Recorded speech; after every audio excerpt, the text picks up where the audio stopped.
할렐루야, 반갑습니다. 처음 인사를 드리게 됩니다. 저는 민경우 목사입니다. 하나님께서 좋은 교회로 보내주셔서 귀한 은혜의 사역을 함께 나눌 수 있는 기회가 되어서 너무나도 감사를 드립니다. 나는 어느 나라 사람인가? 라는 제목으로 오늘 하나님의 말씀을 함께 나누고자 합니다. 여러분들 보시기에 저는 어느 나라 사람 같아 보이시나요? 네, 필리핀 감사합니다.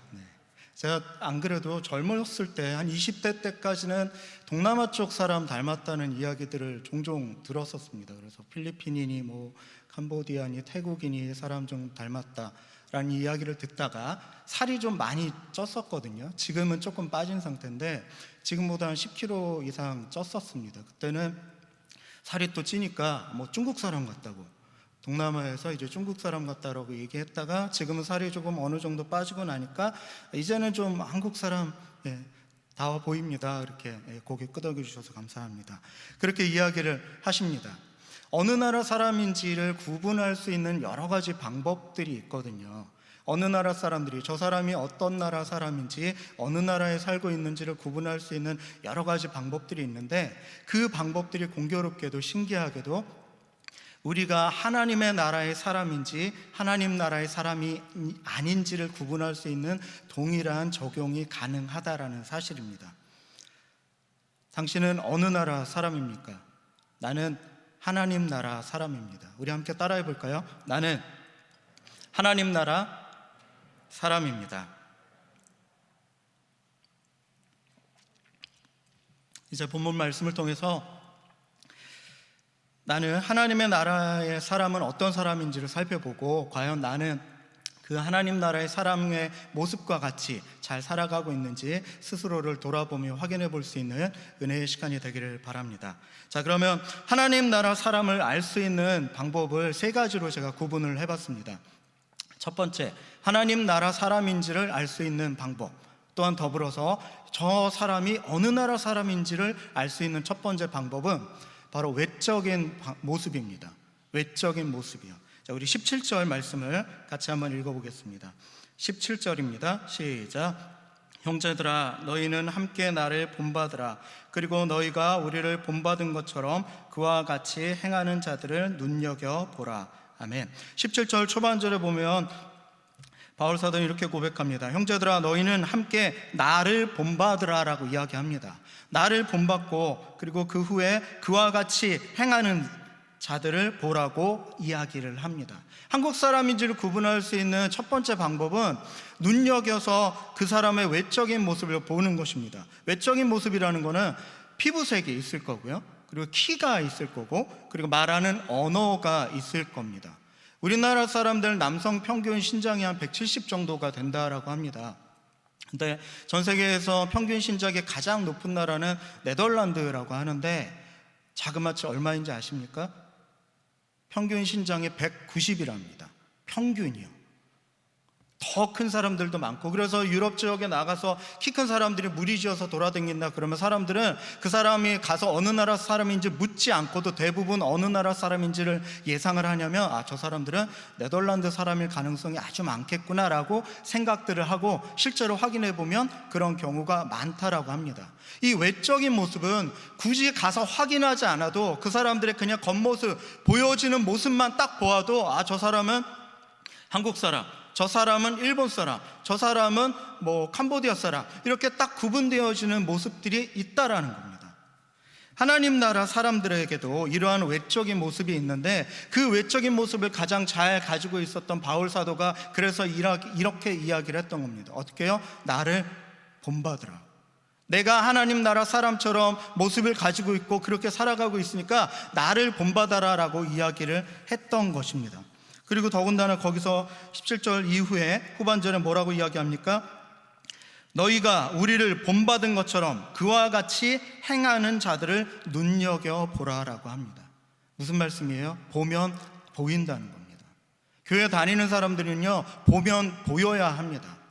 교회 다니는 사람들은 하나님 앞에 내가 교회를 다닌다는 것들을 남들한테 자랑하거나 증명하려고 노력하지 않아도 그냥 삶의 외적인 모습만으로도 교회 다니고 예수님을 믿고 살아가고 있다는 것이 보여야 정상입니다.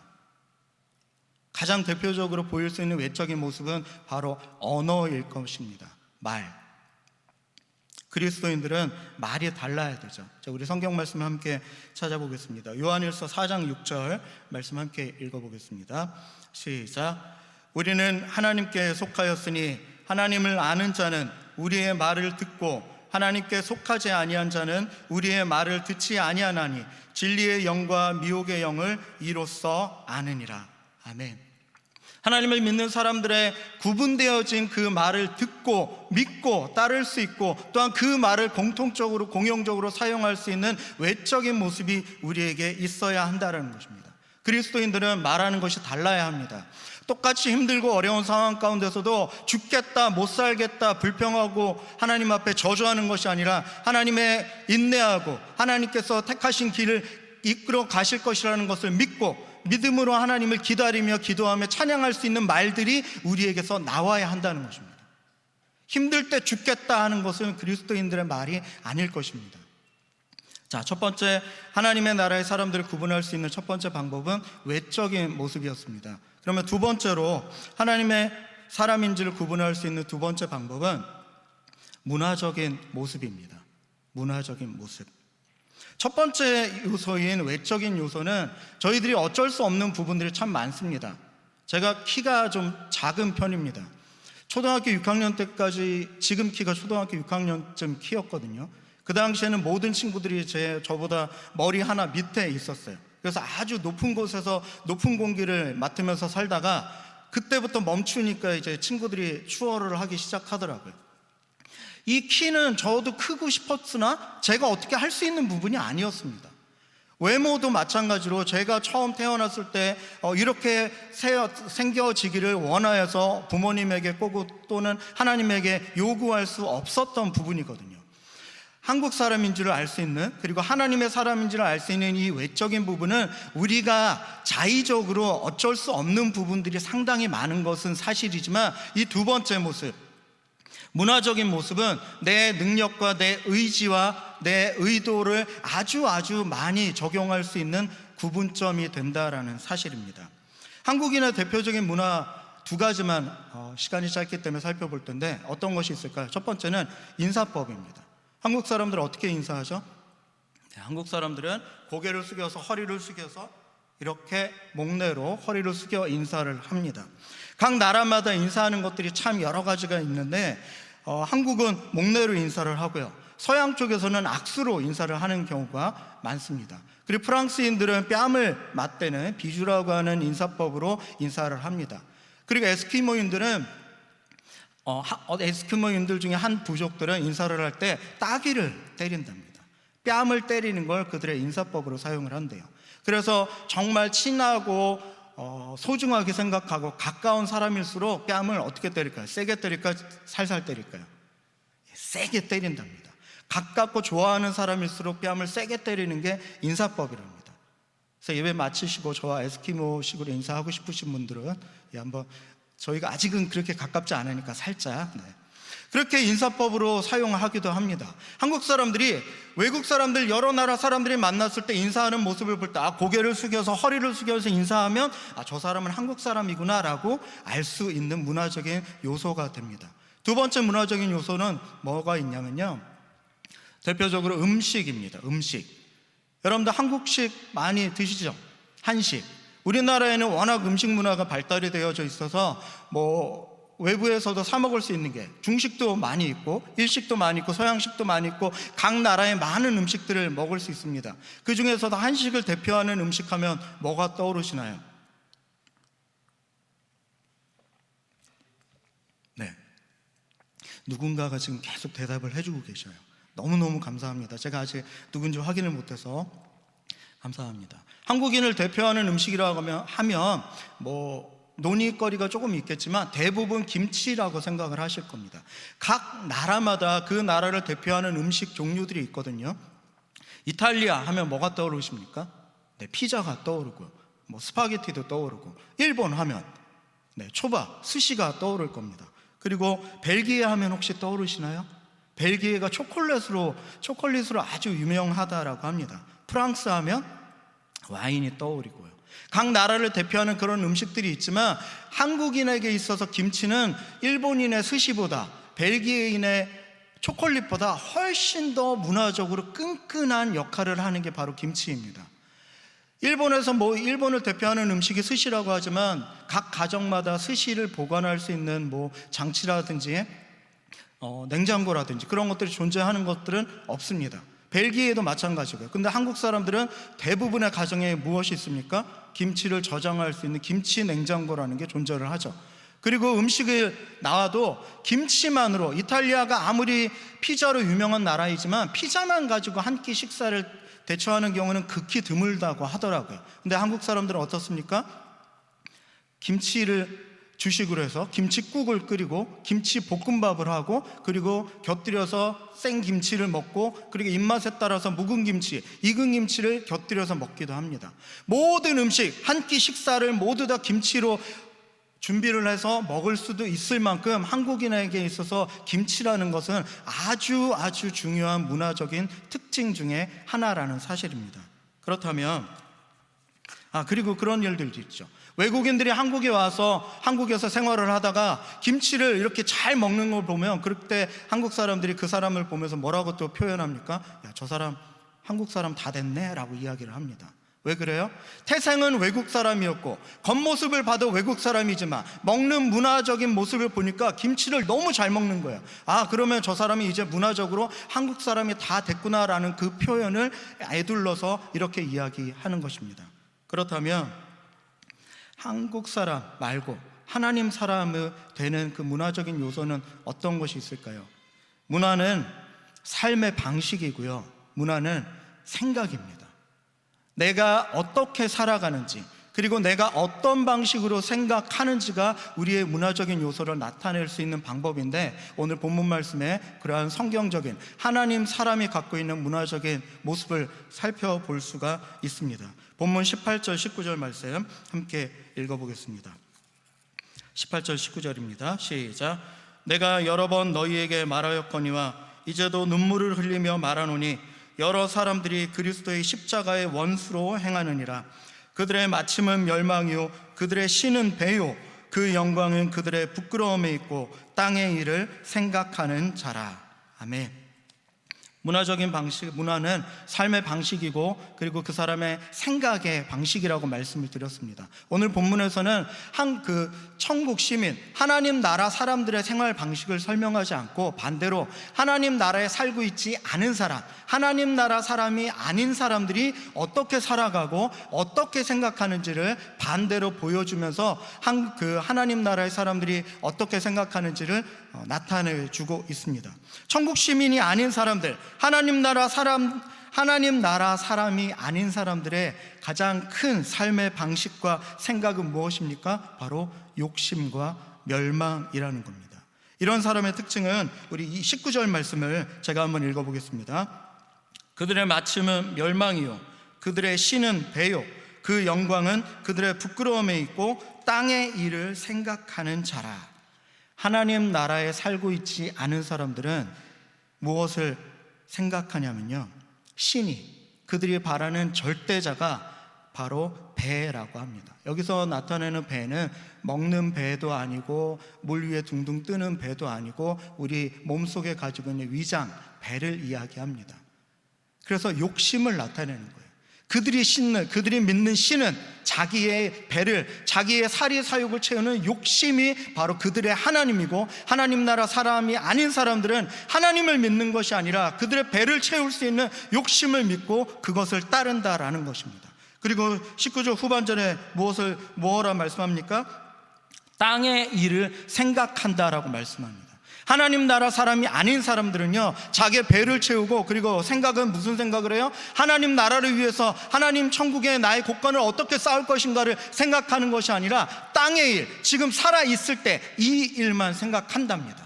그리고 그들의 결국은 어찌 됩니까? 19절 초반에 그들의 마침은 멸망이라고 말씀합니다. 하나님 나라 사람들을 문화적으로 구분할 수 있는 방법들을 우리가 살펴보았습니다. 하지만 본문에서는 하나님 나라 사람이 아닌 사람들이 어떻게 살아가는지, 땅의 일을 생각하면서 자기의 사리사욕을 채우면서 결국에는 멸망의 길로 살아갈 것이라고 이야기하고 있는데, 하나님 나라 사람들은 다릅니다. 대표적인 하나님 나라 사람이라고 이야기할 수 있는 모세의 경우를 함께 살펴보겠습니다. 히브리서 11장 24절로 26절 말씀입니다. 우리 함께 화면을 보시면서 함께 읽어보겠습니다. 시작. 믿음으로 모세는 장성하여 바로의 공주의 아들이라 칭함받기를 거절하고 도리어 하나님의 백성과 함께 고난받기를 잠시 죄악의 낙을 누리는 것보다 더 좋아하고 그리스도를 위하여 받는 수모를 애굽의 모든 보화보다 더 큰 재물로 여겼으니 이는 상 주심을 바라봄이라. 아멘. 모세는 왕자의 신분으로서 세상에서 가장 부유하게 누릴 수 있는 그 모든 것들을 가지고 있었음에도 불구하고 그 세상에서 누릴 수 있는 땅의 것들, 그 세상의 것들의 그 문화적인 모든 것들을 다 내려놓고 포기하고 하나님만을 더 간절히 바라였던 하나님 나라 사람이었습니다. 그래서 인간적인 모습을 보면 모세가 하나님의 나라를 선택하고 자신이 하나님의 나라 백성이라는 것들을 인정하고 돌아서게 됐을 때 자기가 갖고 있던 것 다 잃게 되었고요, 자기의 그 막강했던 권력들 다 놓게 되었지만 결국에선 하나님께서 가장 성경 전체를 통틀어서도 가장 크게 사용하셨던 인물로서 하나님께 귀하게 쓰임받았던 사람이 되었다라는 사실입니다.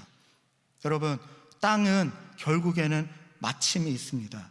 오늘 마침 고 조용국 장로님의 이야기를 말씀드리며 또한 그 추모 영상을 살펴보았지 않습니까? 우리의 삶은 누구나 다 마침이 있습니다. 먼저 고 조용국 장로님께서 가셨고 저도 언젠가는 갈 것이고 사랑하는 저희의 자녀들도 언젠가는 갈 터인데, 이 마침이 있는 땅에서 결국에는 멸망인 이곳에 집중하는 것이 아니라 하나님 나라에 사는 사람답게 하나님 나라를 바라볼 수 있는 우리가 되기를 간절히 축원합니다. 마지막 세 번째로 하나님 나라 사람인지를 구분할 수 있는 가장 결정적인 세 번째 방법은요, 무엇이냐면 시민권입니다. 한국 사람임을 가장 대표적으로 가장 명확하게 증명할 수 있는 방법이 하나가 있습니다. 그것은 뭐냐면 요거면 됩니다. 뭐죠? 주민등록증. 예, 아까 필리핀 사람 같다고 하신 분들 확인해 보시기 바랍니다. 한국 사람입니다. 주민등록증이 있으면 저 사람은 한국 사람으로 인정받았구나, 저 사람의 외모가 달라 보이고, 저 사람이 꼭 김치를 한국 사람인데 김치를 좀 안 먹을 수도 있잖아요. 한국 사람인데 인사를 목례를 안 하고 악수하는 한국 사람들도 있을 수 있습니다. 하지만 결정적으로 저 사람이 한국 사람인지 아닌지를 구분할 수 있는 가장 정확한 방법은 이 시민권 증명서를 보면 되는 겁니다. 주민등록증이 있다? 그렇다면 다른 부분에서는 조금 의심이 가더라도 저 사람은 한국 사람이구나 라고 인정할 수가 있는 겁니다. 하나님 나라 사람인지 아닌지를 구분할 수 있는 증명서, 그 시민권이 무엇일까요? 우리 성경 말씀을 함께 본문 20절 말씀을 함께 보겠습니다. 우리 함께 읽습니다. 시작.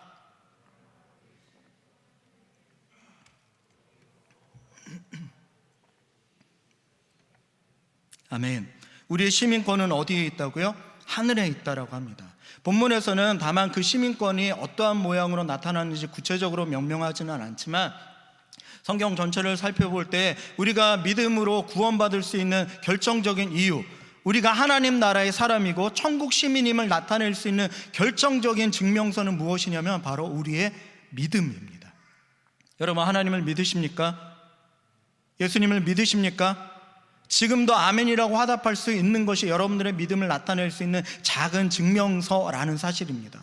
내가 하나님을 믿고 예수님을 믿고 그 믿음대로 살아가고 있다면 그 믿음이 내가 하나님 나라 사람이고 하나님 나라 천국의 시민인 것을 증명하는 가장 명확하고 분명한 방법이 되어진다는 사실입니다. 에베소서 2장 8절 말씀을 제가 읽겠습니다.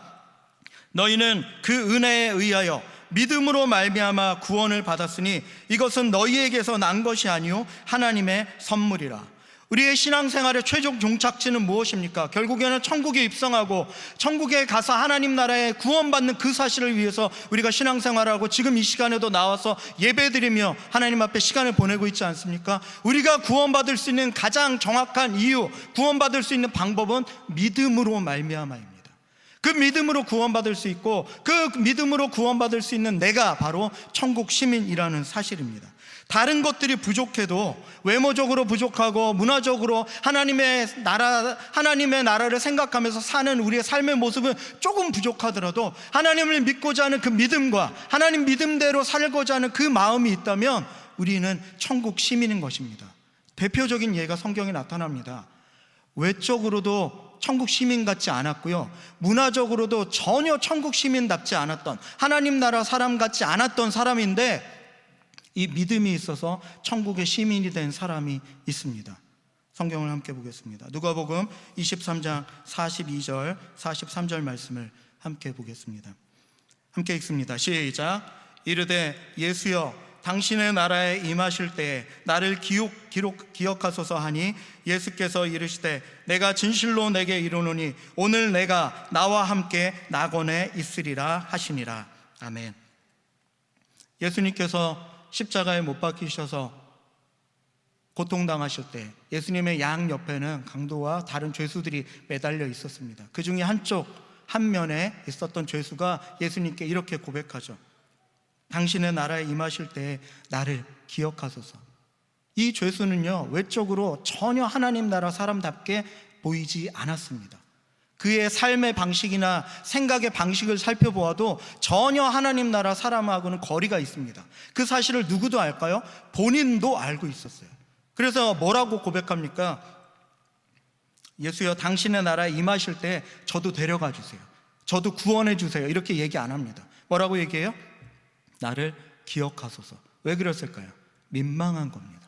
차마 그렇게 요구할 수가 없는 거예요. 내 삶을 알고, 내가 엉망으로 살았고 전혀 하나님 믿음 안에서 살지 않았던 내 모습을 내가 너무나도 잘 알기 때문에 예수님 저도 천국에 데려가 주세요, 그 얘기가 차마 입 밖에 떨어지지 않아서 이렇게 애둘러서 표현한 것이 아닐까 생각해 봅니다. 예수님 천국에 가실 때 나를 기억이라도 해주세요 라고 이야기합니다. 그때 예수님께서 뭐라고 말씀하셨냐면, 내가 진실로 내게 이르노니 오늘 내가 나와 함께 낙원에 있으리라 라고 축복의 말씀을 해주셨습니다. 이 강도에게는 아무런 믿음의 외적인 모습도 없었고요, 문화적으로 신앙생활을 했었던 하나님 나라 사람다운 모습은 하나도 없었지만, 그래도 마지막 순간에 내가 이 예수님을 믿고 천국 가야겠다, 예수님이 정말 하나님의 자녀시구나, 하나님의 아들이시구나, 하나님이시구나 라는 그 믿음이 은혜 가운데 다행히 선물로 생겨서 예수님께 부끄럽게 조심히 고백을 할 수 있었고, 예수님께서 그 믿음을 받으셔서 결국엔 이 강도도 예수님과 함께 천국에 갈 수 있었습니다. 하나님 나라 사람들을 구분할 수 있는 가장 중요하고 정확한 방법은 무엇입니까? 바로 내가 가지고 있는 믿음입니다.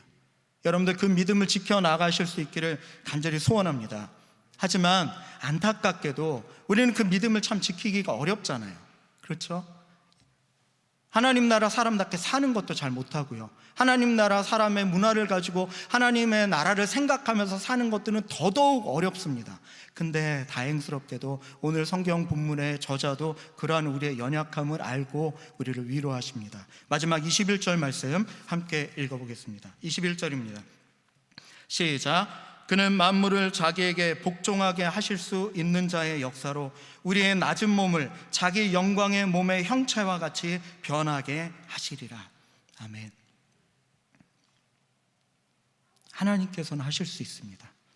내 몸을 변화시켜서라도, 내 생활의 패턴을 바꾸셔서라도, 나는 노력해도 바꿀 수 없는 것들도 하나님께서 은혜 주시면 하실 수 있습니다.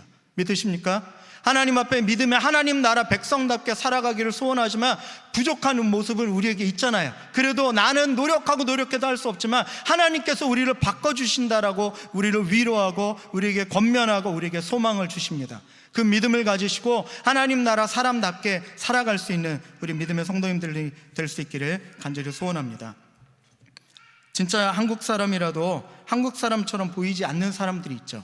마찬가지로 하나님을 믿는 하나님의 사람이라도 하나님 나라 사람처럼 보이지 않는 사람들도 있습니다. 외적으로나 문화적으로나 부족해 보일지라도 예수님을 믿는, 무엇보다도 구원에 이르도록 우리를 인도하는 그 예수님을 믿는 믿음 안에서 오늘 이 자리에 계신 모든 분들은 하나님 나라의 백성이, 하나님 나라 사람이 되시기를 간절히 축원합니다. 마지막으로 묻습니다. 당신은 어느 나라 사람입니까? 나는 하나님 나라 사람입니다. 기도하겠습니다. 사랑의 하나님, 참 감사합니다.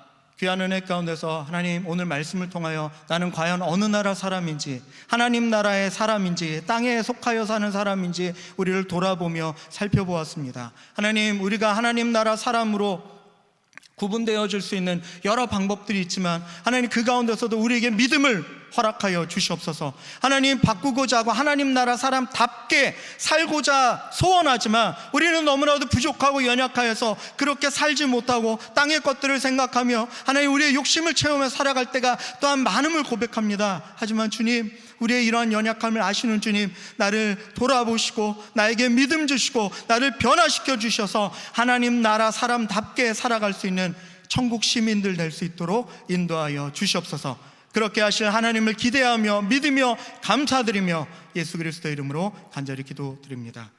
아멘.